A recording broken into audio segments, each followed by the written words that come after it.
Welcome, and thank you for standing by. I would like to remind all parties that your lines have been placed on listen only until the question and answer portion of today's conference. At that time, if you're wishing to ask a question, please press star 1 on your touch-tone phone, and please be sure that your telephone is unmuted and clearly record your name at the prompt so that your question may be introduced. Today's conference is being recorded. If you should have any objection, you may disconnect at this time. It is now my pleasure to introduce your first speaker today, Ms. Natalie Committee. Thank you, ma'am. You may begin. Hello, and welcome everybody to the Workplace Charging Challenge Ride and Drive webinar. Thank you for joining us today. Today's webinar will be the first in a series of webinars that we will be hosting this year to address some of the most pressing workplace charging topics affecting our partners and ambassadors. My name is Natalie Committee, and I'm the Communications Coordinator for the Workplace Charging Challenge. I've worked with many of you to bring attention to your workplace charging efforts, especially through the Department of Energy's website and social media outlets. If any of you have workplace charging news or activities that we can help to amplify, I'd love to hear from you through the Workplace Charging email account. Today we'll hear from several presenters with lots of experience implementing plug-in electric vehicle outreach strategies. First, I'd like to introduce you to our challenge coordinator, Sarah Oleksak. In her role as coordinator, Sarah works to increase workplace charging availability across the country and has built the challenge program from the ground up. She previously conducted analysis on the Office of Energy Efficiency and Renewable Energy's technology portfolio and coordinated the Efficiency and Renewables Advisory Committee. We have lots more good things we can say about Sarah, but we'll go ahead and get the program started. So with that, I'll turn it over to Sarah. Thank you very much, Natalie. Welcome to all of our participants on today's call. Whether you are a challenge partner, ambassador, or other stakeholder, I think that you'll find that all of us can benefit from hearing from today's presenters about one of the most proven and successful PEV outreach efforts, the Ride and Drive experience. Before we jump into today's presentation, I'd like to give you a brief challenge update. For those of you on the call who may not be as familiar with the Workplace Charging Challenge, our goal is to increase the number of employers offering PEV charging to 500 by 2018. We are steadily moving towards our goal with currently more than 180 partner employers committing to providing charging station access to their employees. These partners represent over 350 work sites, and they are providing over 3,000 charging stations for nearly 1 million employees across the country. And some of the most exciting efforts to promote and support the growth of workplace charging are coming out of our 17 ambassador organizations and our network of DOE Clean City coalitions that we'll hear about today. This past November, we gathered more than 100 partners and ambassadors, many of you are on the webinar today, at the Workplace Charging Challenge Summit, where we shared ideas and gained feedback. One of the things that we heard from you was that you wanted more educational opportunities and outlets to connect with fellow partners and ambassadors. This webinar is one example of how your feedback is informing our program planning and resource development in 2015. As Natalie mentioned, today's webinar will actually be the first in a series of webinars that we'll be hosting this year to continue addressing those topics identified at the summit. So be on the lookout for updates on the next webinar. As partners on the call know, one of the things that we ask of the employers involved in our organization is that they complete and submit a partner plan. Whether or not you have already installed charging stations, partner plans are important in the establishment of a robust workplace charging strategy. Using best practices to develop the partner plan will help minimize barriers and smooth the way to installing charging at your organization and managing a successful workplace charging program. At DOE, we draw upon lessons learned from the plans that you submit, and we promote these as best practices to other partners. One of the key parts of this plan takes place after the installation, and that is PEV and charging promotion. Some partners engage in employee education efforts or other innovative benefits to employees, such as plug-in electric vehicle car share or purchase rebates. Webinars like the one that we're having today are an example of how promoting PEVs and charging at your organization that you may choose to participate in or lead at your organization. Don't forget that you can always talk to your account manager about your workplace charging plan. We encourage you to browse the Promote Workplace Charging section of our website for useful tools and resources that can assist you in your efforts to do this. Two resources that we'd like to point out in particular are the PEV Outreach Resources for Your Employees document, which includes tools, tips, and networks to support employer efforts to engage PEV and not yet PEV driving employees. One of the resources referred to in this publication is a Ride and Drive toolkit developed by our Workplace Charging Challenge ambassador organization, Advanced Energy. Many other ambassador organizations involved in the challenge, like the Electrification Coalition, have assisted employers in putting on ride and drives at their workplaces. These groups are well experienced working with local automotive dealerships in arranging the ride and drive experience. So we encourage you to check out these employee resources and work with us to get in touch with an ambassador organization that can help you put on a ride and drive at your workplace. If you're not already a challenge partner and you want to learn more, please visit our website or email us to learn how you can join. Thank you again for joining today, and I'd like to introduce you to today's featured speakers. Damien Hurd joined Nissan North America in 2013 as an EV Business Development Manager. She focuses on establishing and sustaining relationships with clean transportation-minded employers to promote EVs and the Nissan Leaf. She considers herself to be an EV evangelist, sharing Nissan's EV workplace program to employers by conducting Nissan Leaf Ride and Drive, holding educational sessions, and promoting EV charging assistance. Our second speaker is Karen Jackson. Karen serves as the Director of Experience Design and Strategy at Reach Strategies, where they have helped to organize thousands of ride and drive experiences for their clients. Prior to her work at Reach Strategies, Karen co-founded Ecotone Creative and served as Chief Innovation Officer and Vice President of West Coast Green. Karen is based in the San Francisco Bay Area. And with that, we will turn it over to Damien.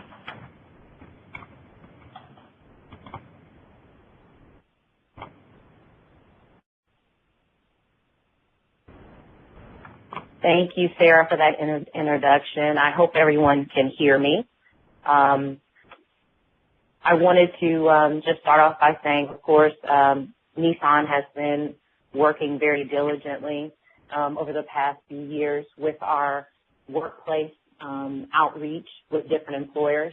And so my intent today is to kind of share with you a little bit about what we're doing with our employers and then providing a little more detail on the ride and drive component.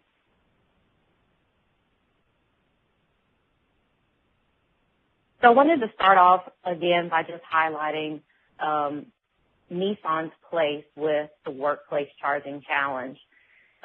We started years ago as being one of the initial ambassadors of the U.S. Department of Energy's Workplace Charging Challenge, and we want to, from some of the things that we did in our efforts with establishing a workplace charging program with Nissan, I'm going to be highlighting some of those things that we use to establish a promotion or a program that we're doing to assist other employers to do what Nissan is doing and the success that we have seen. So kind of highlighting some of the things that Nissan has done on a corporate perspective with EV charging and workplace charging and electric vehicle outreach, to kind of highlight that we've embraced this, we are practicing what we preach, in that we invested in charging. And then from there, you'll start to see that we, again, started to have different test drive events, outreach events, any sort of educational presentations on the Leap at our various campuses.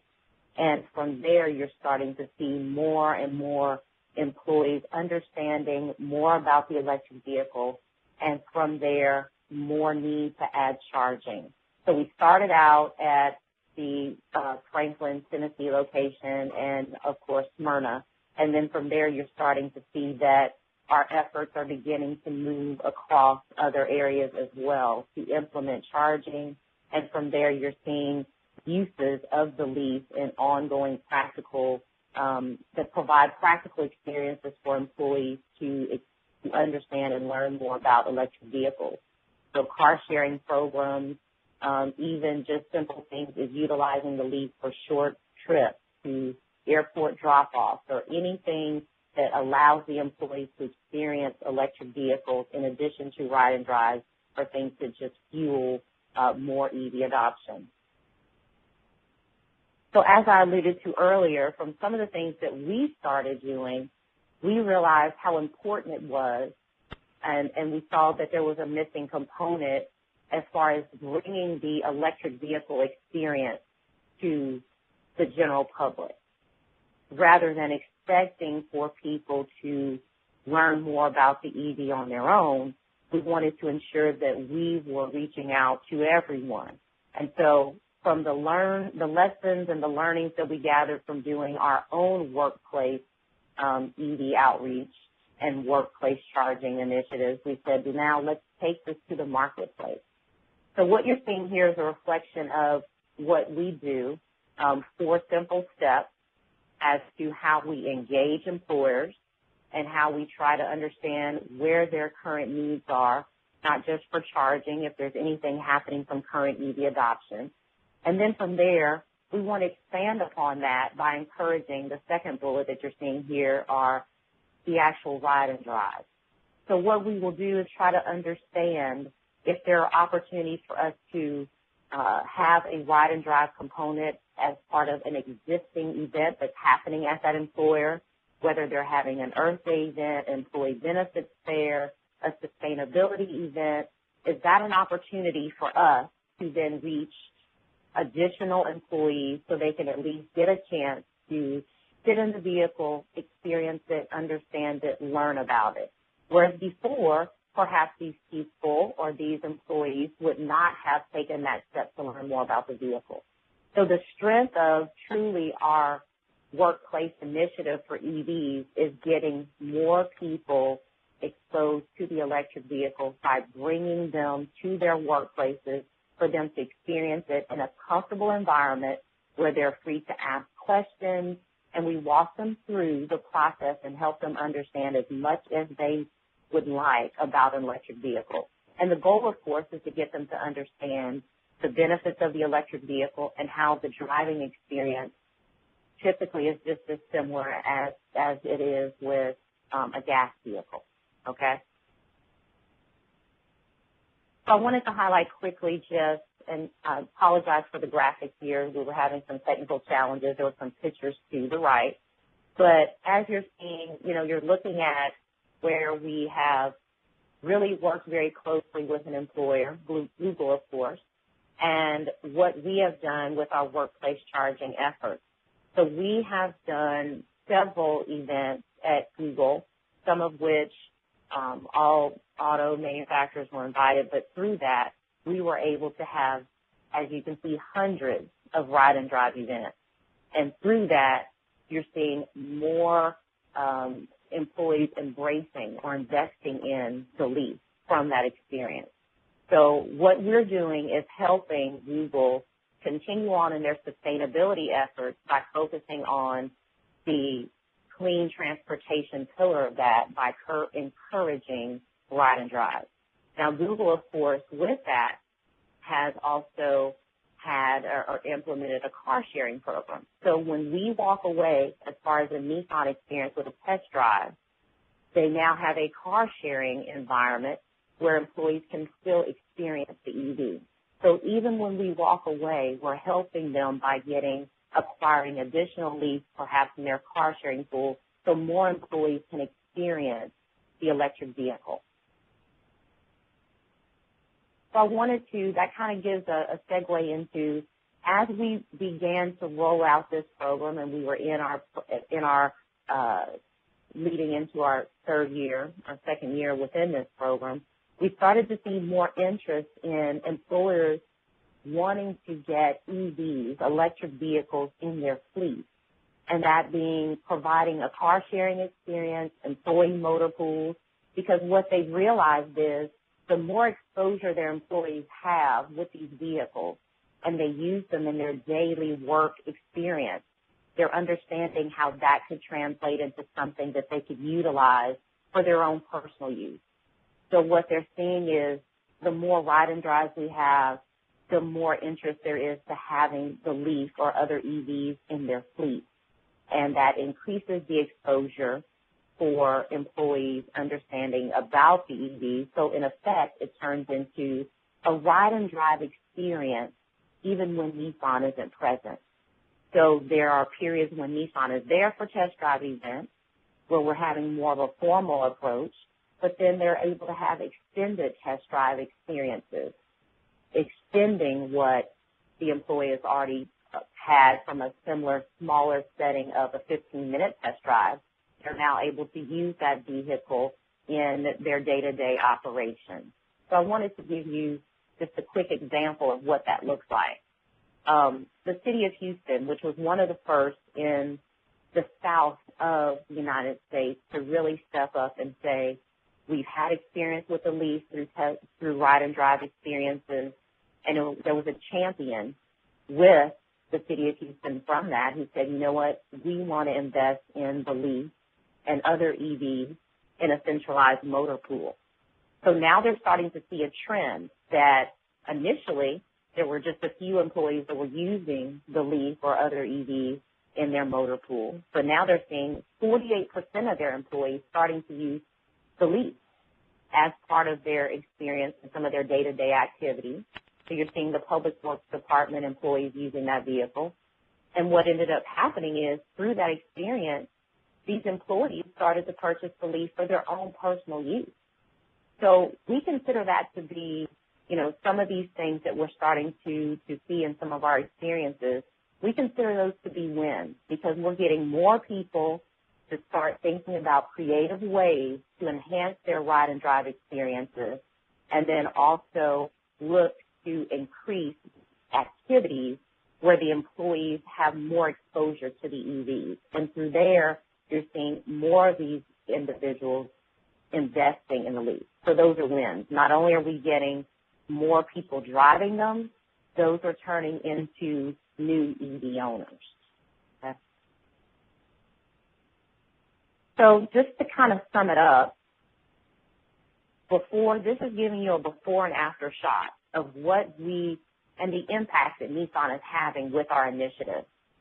Again, you're seeing employers here that we engage, and before you're seeing maybe a few Leaf sales or people investing in the Leaf before our efforts. After our efforts, you're truly seeing how we're moving the needle, how we are impacting the workplaces and helping them to encourage EV adoption. We're getting more EV owners, and that's the key. So we want to make sure that we're getting people the opportunity to experience the electric vehicle, but then from there hoping that they are starting to think about maybe an EV will work for me.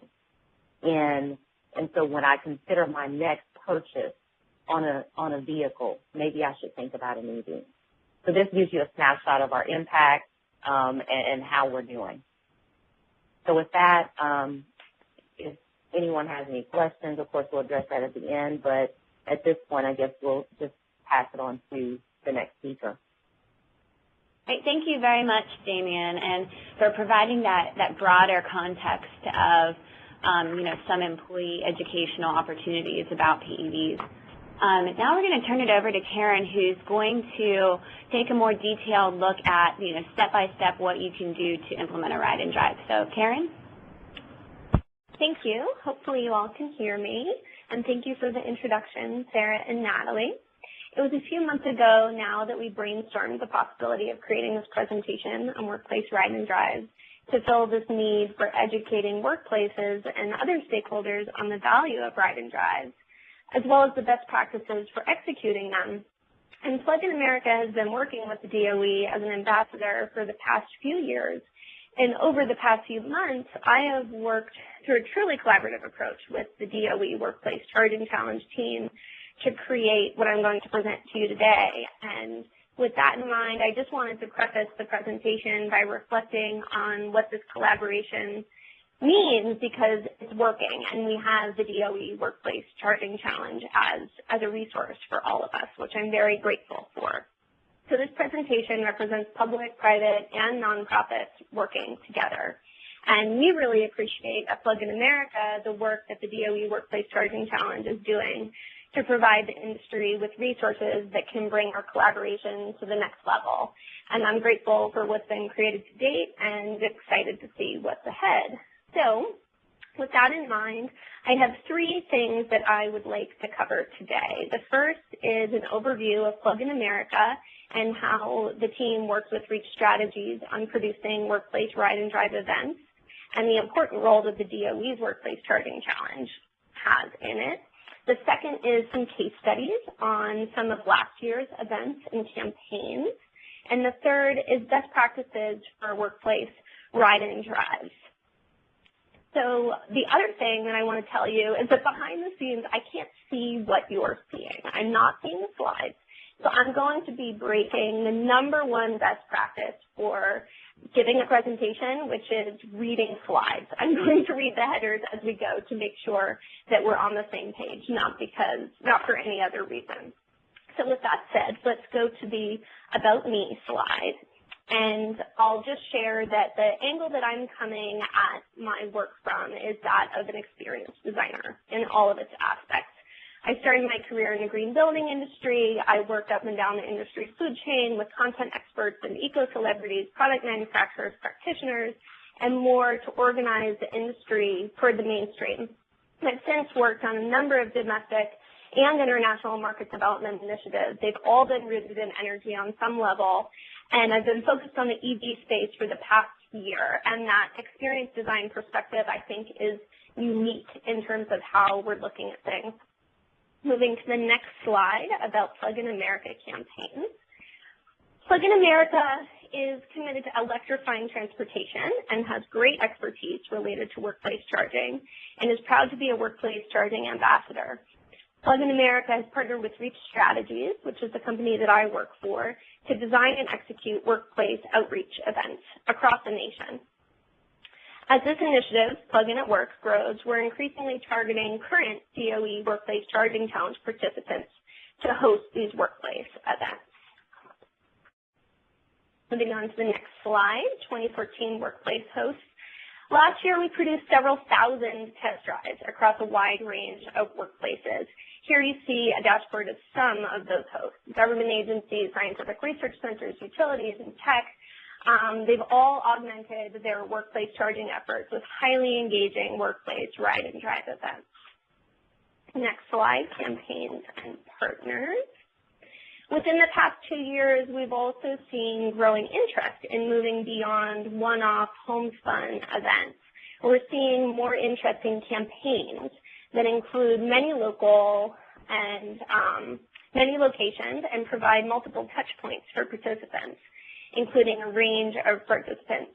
Here are some of the key partners and sponsors that have stepped up to support this approach, this campaign approach, to really pushing the envelope on scaling the impact of workplace ride and drive events. As Damien mentioned, this is a missing component of the EV experience, and so we've seen great impact from this approach. Moving to slide 6. Our experience has shown two major things. You'll see a lot more in the coming slides, but one is that these ride and drive events are some of the most effective mechanisms for driving plug-in electric vehicle adoption. And the other is that marketing and communications and the way that they are executed really maximize the impact of these experiences. Next slide, our best practices overview. This is a dashboard of what we're going to go through in the remainder of the presentation. First, we're going to look at the benefits of ride and drive. Then I'm going to go through 2 case studies. We're going to look at crafting the experience, engaging management, promoting events, producing events, and then how to tell the story of your success.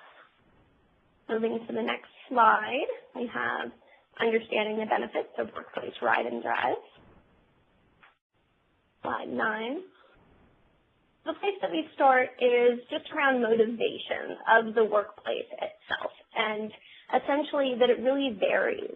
Of course, there isn't a one-size-fits-all approach to workplace ride and drive, especially when it comes to identifying the core benefits for a particular host.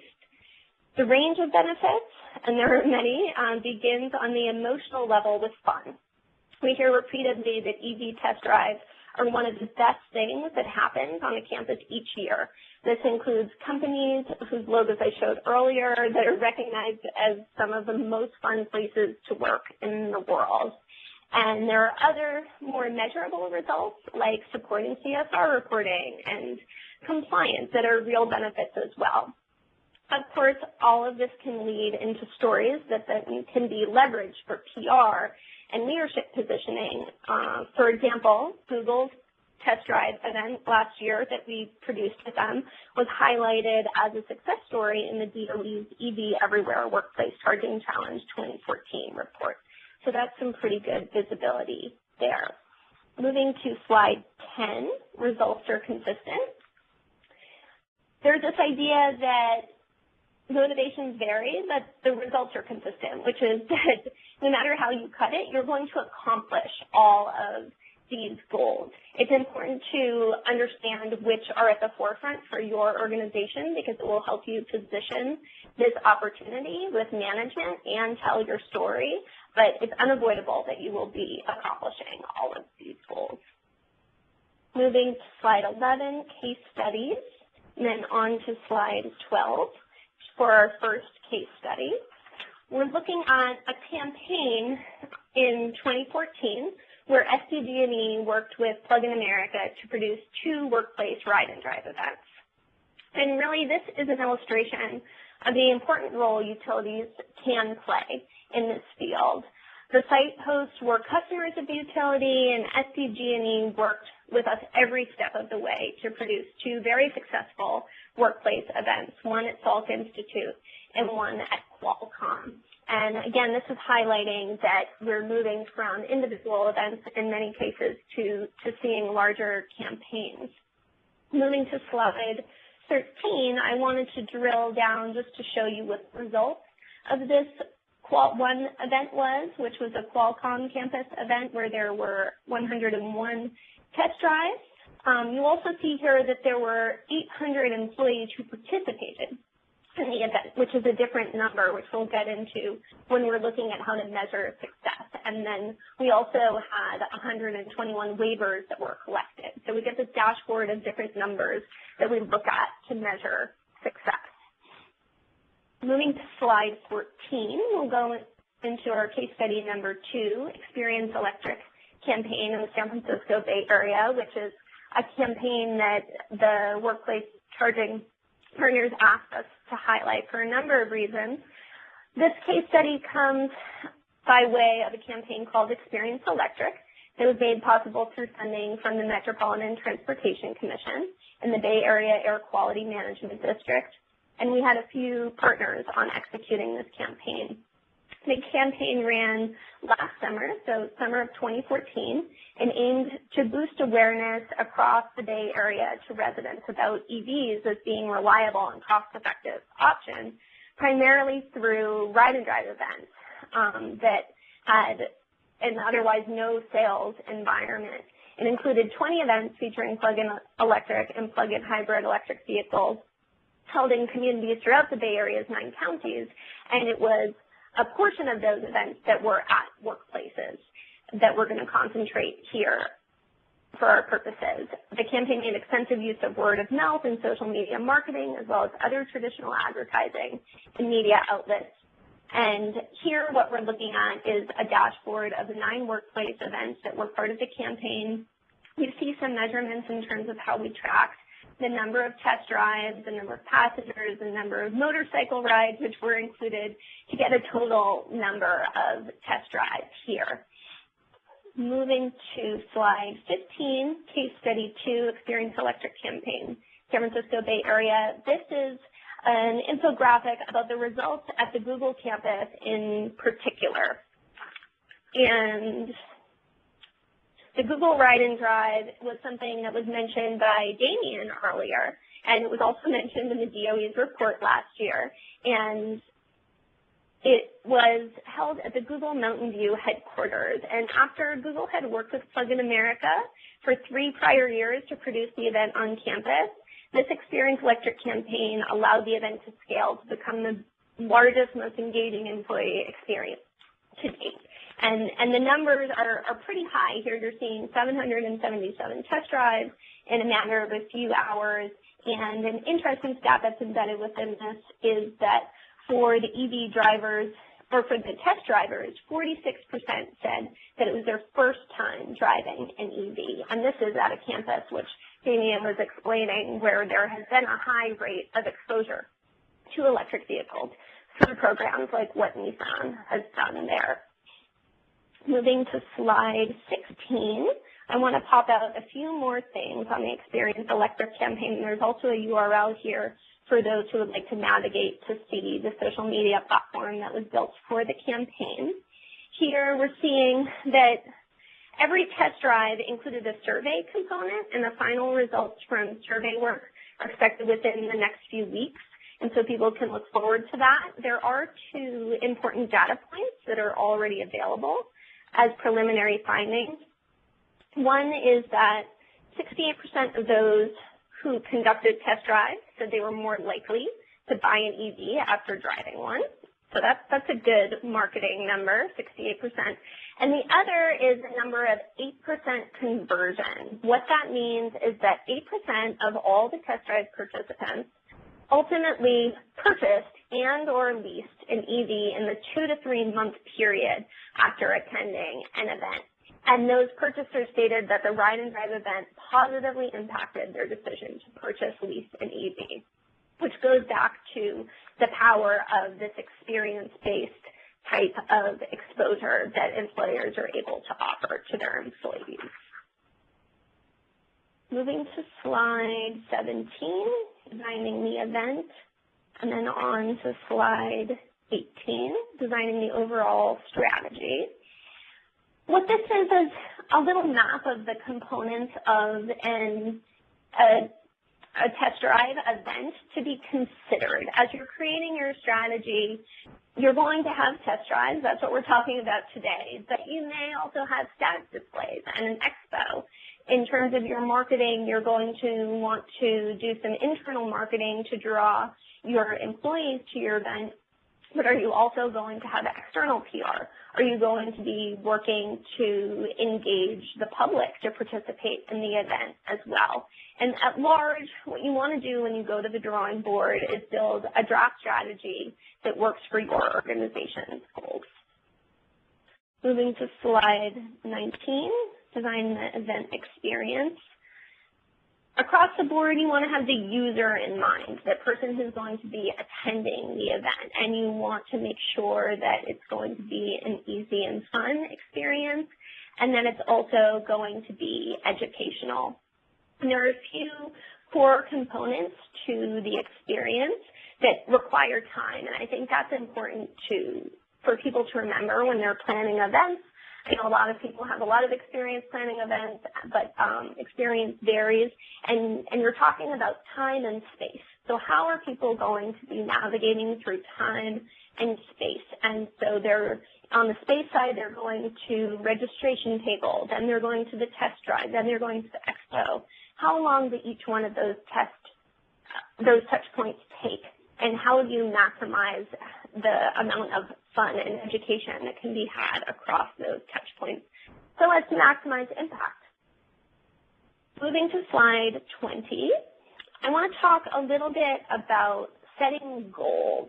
And this is some simple math on one level, but I think it's really important.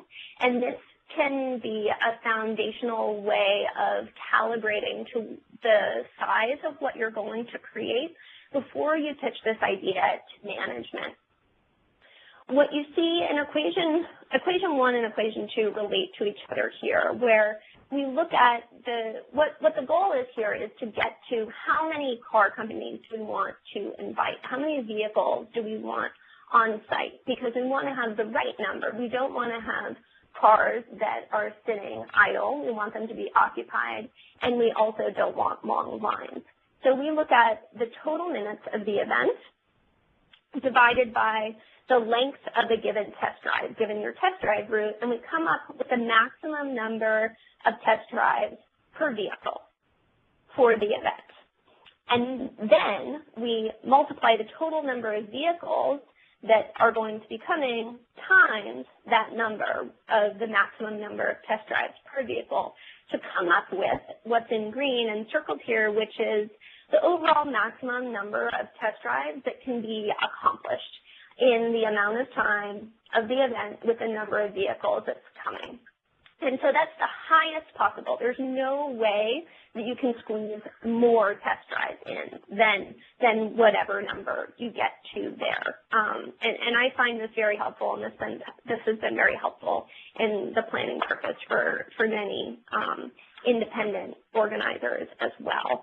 And I tacked on here what I've called extra credit, which isn't related to these other equations, but does become important in planning, which is based on your expected number of test drives and how many test drives are going to be happening per vehicle and the length of your route, will the vehicles need to be charged before driving back to the dealership? And is that available? Because this is a very real piece of the logistics. If you run the batteries down to the bottom of their charge and they can't get back, then that's an important thing to consider. How do they get that charge before returning?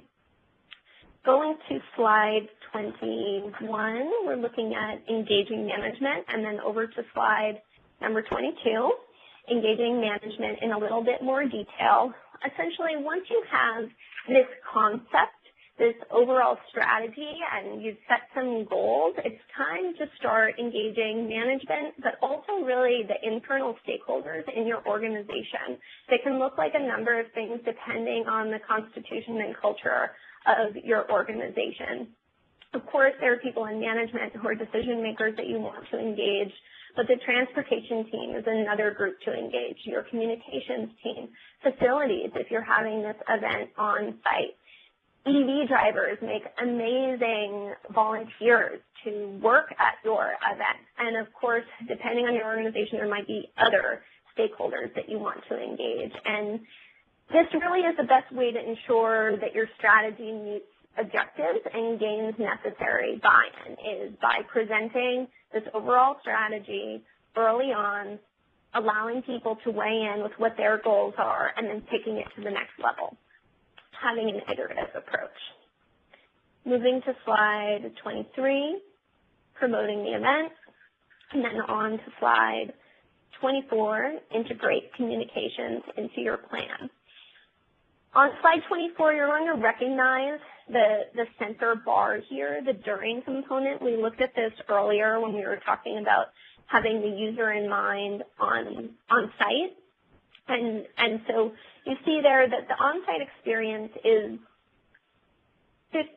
maybe 30 minutes long. But what we're really looking at from the perspective of a potential participant is a much longer experience, because you're going to have pre-event communications that are touching them as touch points before they ever show up on site, and perhaps even post-event communications that are hitting them after the event. So you may be looking at a month, you might be looking at 5 weeks, you might be looking at 2 weeks.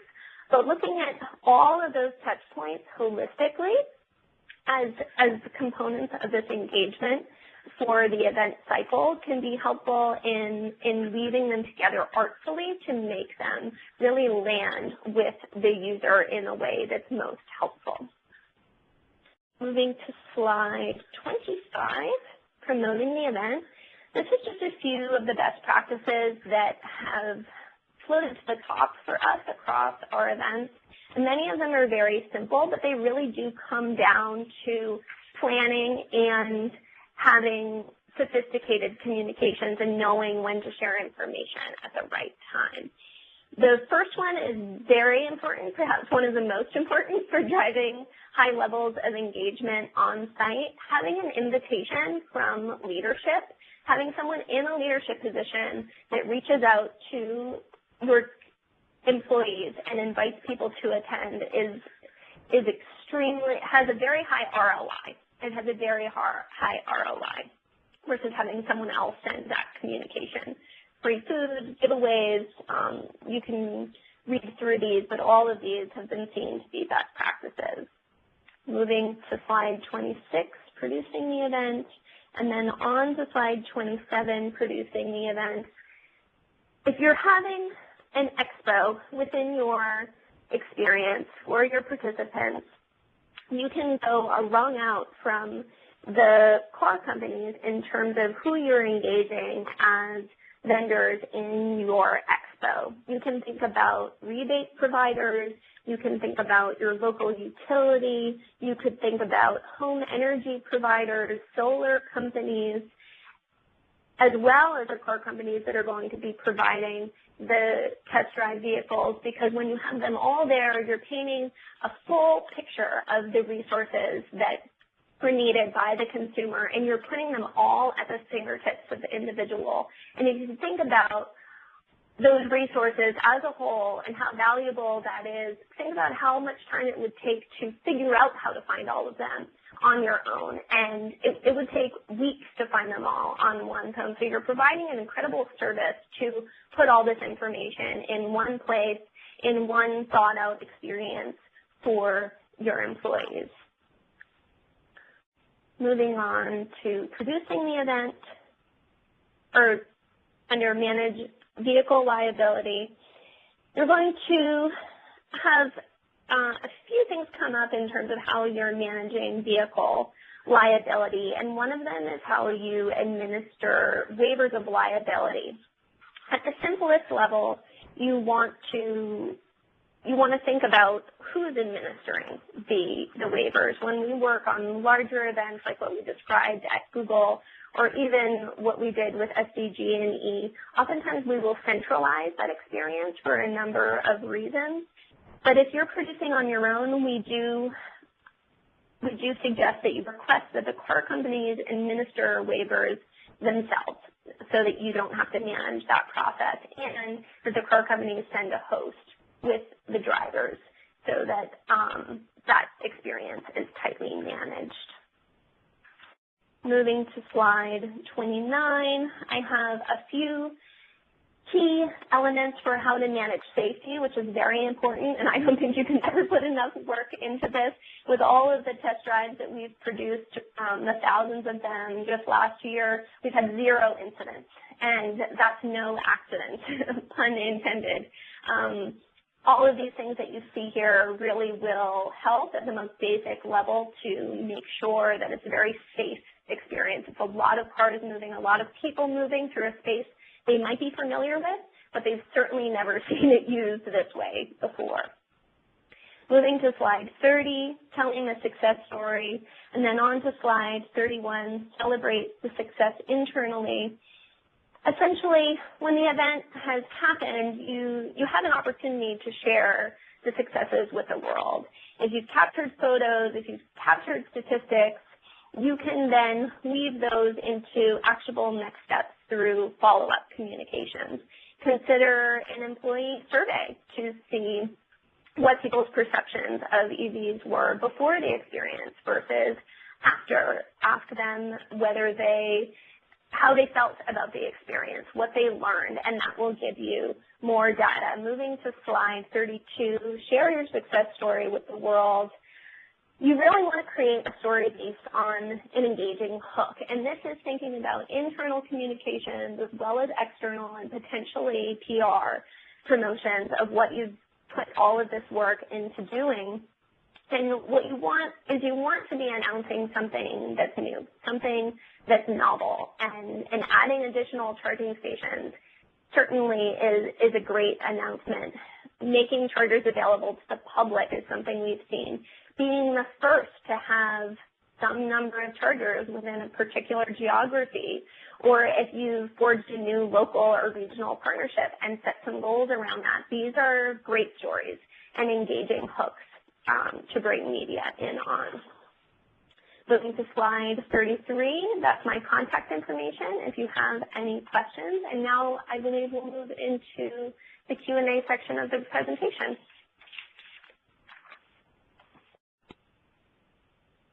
Thank you. At this time, anyone wishing to ask a question or make a comment, please press *1 on your touch-tone phone.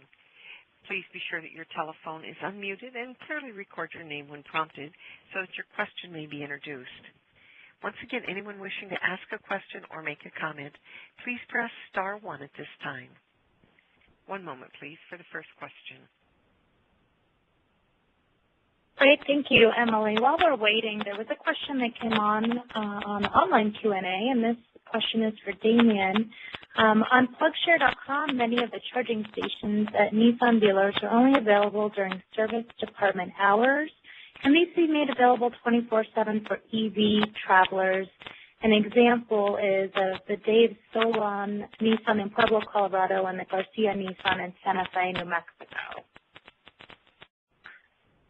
Okay, so as far as making those charging stations available 24 hours, that would be something that is a decision from the actual dealership.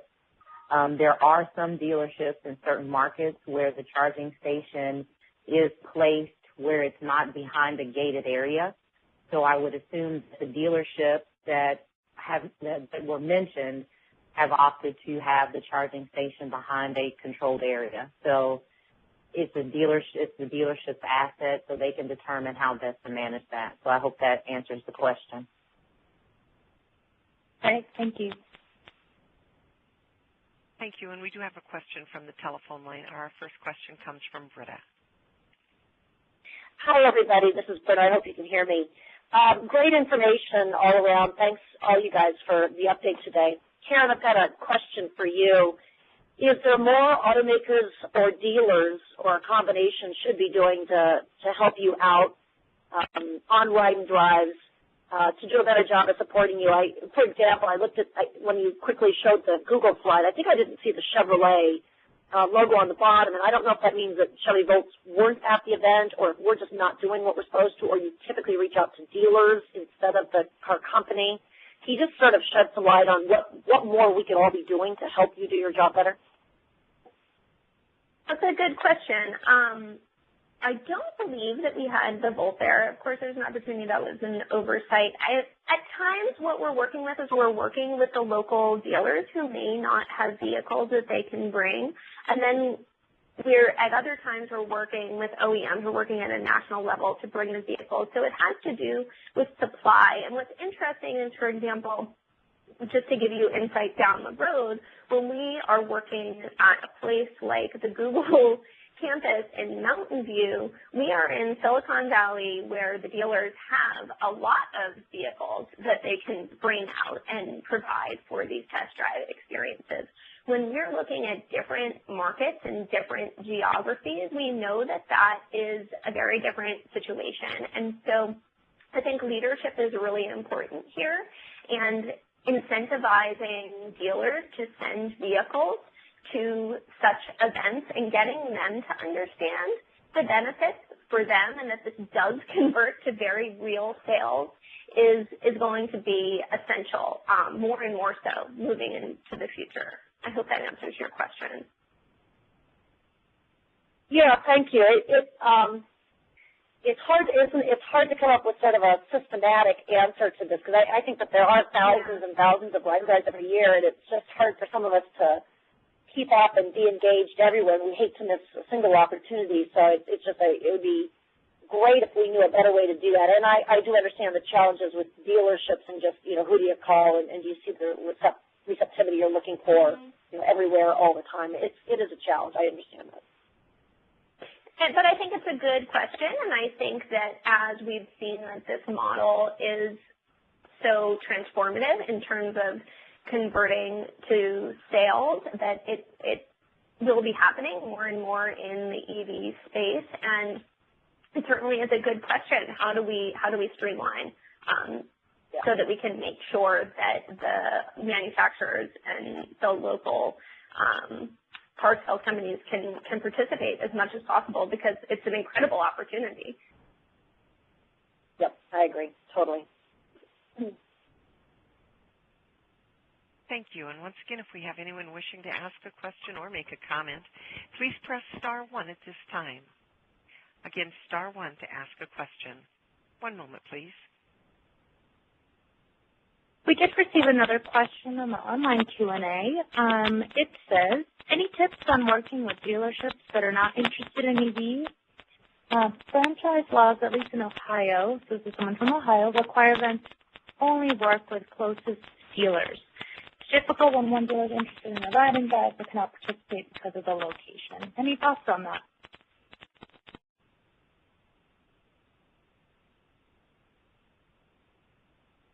This is Karen. I apologize. Some of that broke up a little bit, but I believe that the essence of the question was how to work with dealers who potentially are skeptical about EVs. Is that right? Right, that's correct. Sorry about that. Yeah, the question is, any tips on working with dealerships that are not interested in EVs? That could be its own webinar.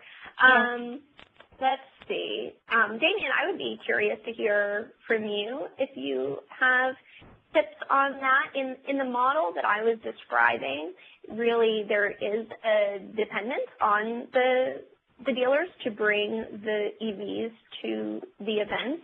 There certainly are workarounds that I would be happy to discuss offline in terms of how to get EVs if the dealers don't have them. But I think that what you're calling attention to is a larger problem that I'm not sure I'm going to dive into. Damien, do you have any? Sure. I'll share some feedback on that.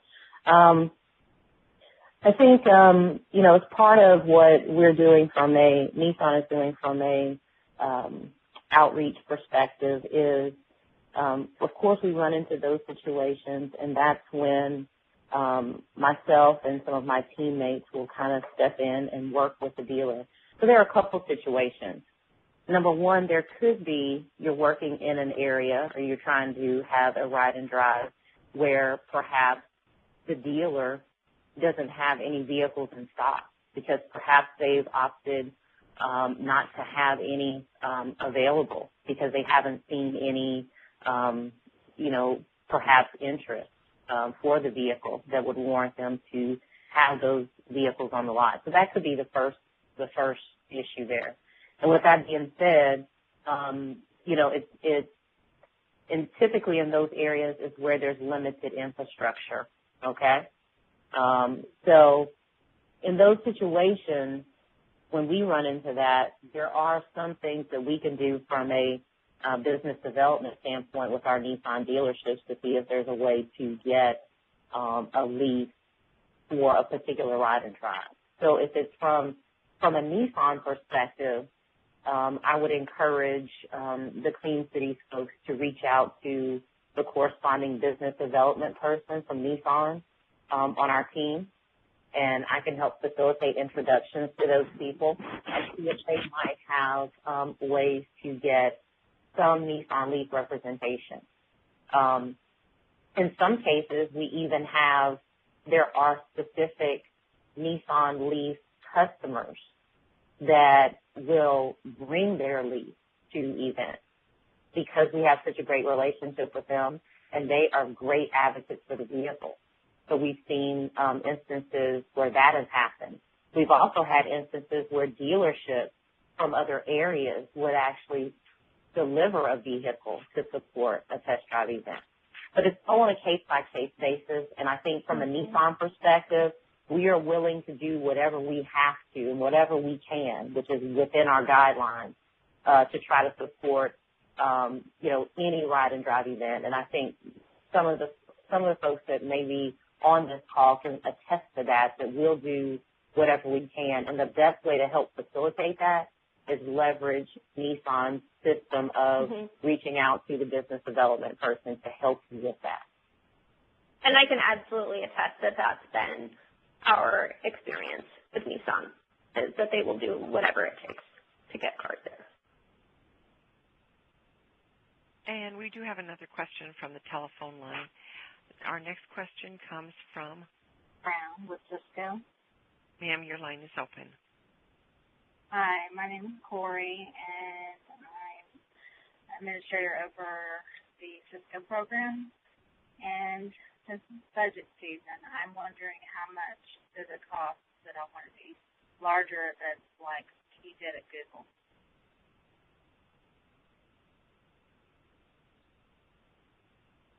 I'm sorry, I couldn't hear the question.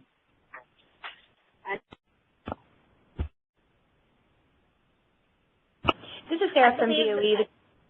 The question was, how much does it cost to put on one of these larger events, such as the one at Google, where you're putting on a larger event with multiple dealerships involved and multiple staff administering the event? Thank you. This is Karen. As you might imagine, the cost varies greatly, and some of the variables to consider are how much of the work is absorbed by existing internal staff versus how many external consultants and team members need to be brought on to help manage. If food is going to be brought in, that's a cost, so there are hard costs that are involved. So it really varies on a case-by-case basis based on the materials that are existing or needed, the management, how much of that is managed internally versus externally, and therefore how much of that management cost can be absorbed into current salaries.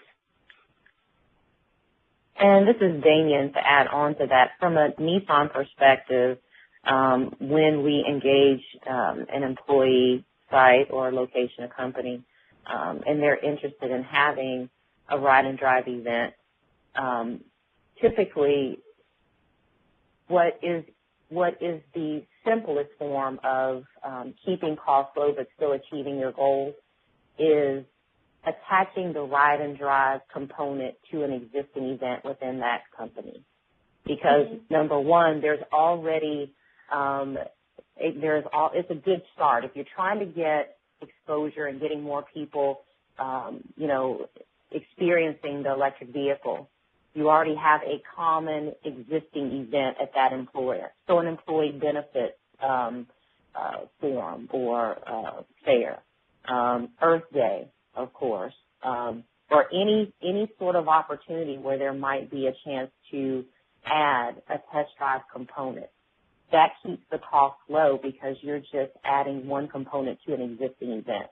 So that's some of the coaching that we do when we engage employee sites is let's take the path of least resistance. There's already an event in place and established. Let's start small and build from there. So start with those events, get a rhythm going, and then let Nissan kind of manage all of the things required for that test drive component. And so that takes we then ourselves, because we have a group that handles that, we take all of that management on. So it's just a matter of saying we're adding the Nissan Leaf test drive component to this event, and Nissan is going to manage that. So all of our interaction with the company is going to be through the actual champion or advocate who is looking to add the test drive component to that existing event. Thank you very much. And as we conclude the webinar, I'd like to thank our speakers, Karen and Damien, for your valuable time in putting this together. And for all those who joined the webinar today, a recording of this, along with the presentation slides, will be available on our website, and we'll be sure to email participants and notify them when that's available.